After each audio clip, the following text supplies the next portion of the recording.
March the 12th, Exodus 10, 13, and 19. The Lord brought an east wind upon the land all that day and all that night. And when it was morning, the east wind brought the locusts. Then Pharaoh called for Moses and Aaron in haste, and the Lord turned a mighty strong west wind, which took away the locusts and cast them into the Red Sea. There remained not one locust in all the coasts of Egypt. See how in the olden times, when the Lord fought for Israel against the cruel Pharaoh, the stormy winds wrought out their deliverance? And yet again, in that grandest display of power, the last blow that God struck at the proud defiance of Egypt? A strange, almost cruel thing it must have seemed to Israel to be hemmed in by such a host of dangers. In front, the wild sea defying them. On either hand, the rocky heights cutting off all hope of escape. The night of hurricane gathering over them.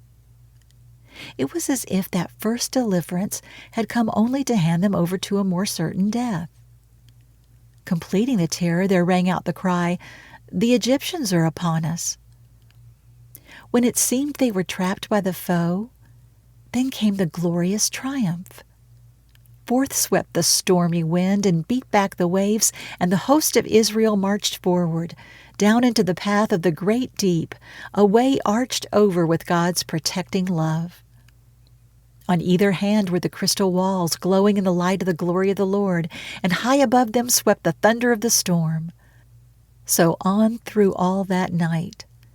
And when, at the dawn of the next day, the last of Israel's host set foot upon the other shore, the work of the stormy wind was done. Then sang Israel unto the Lord the song of the stormy wind, fulfilling his word. The enemy said, "I will pursue, I will overtake, I will divide the spoil." Thou didst blow with thy wind. The sea covered them. They sank as lead in the mighty waters.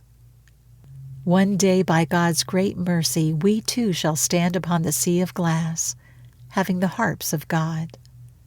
Then we shall sing the song of Moses, the servant of God, and the song of the Lamb. Just and true are thy ways, thou King of saints. We shall know then how the stormy winds have wrought out our deliverance. Now you see only the mystery of this great sorrow.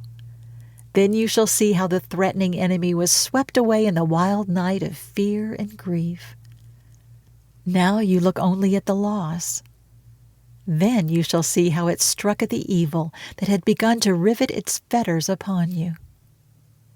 Now you shrink from the howling winds and muttering thunders. Then you shall see how they beat back the waters of destruction and opened up your way to the goodly land of promise. The winds are wild, and the gale unleashed, my trusting heart still sings. I know that they mean no harm to me. He rideth on their wings.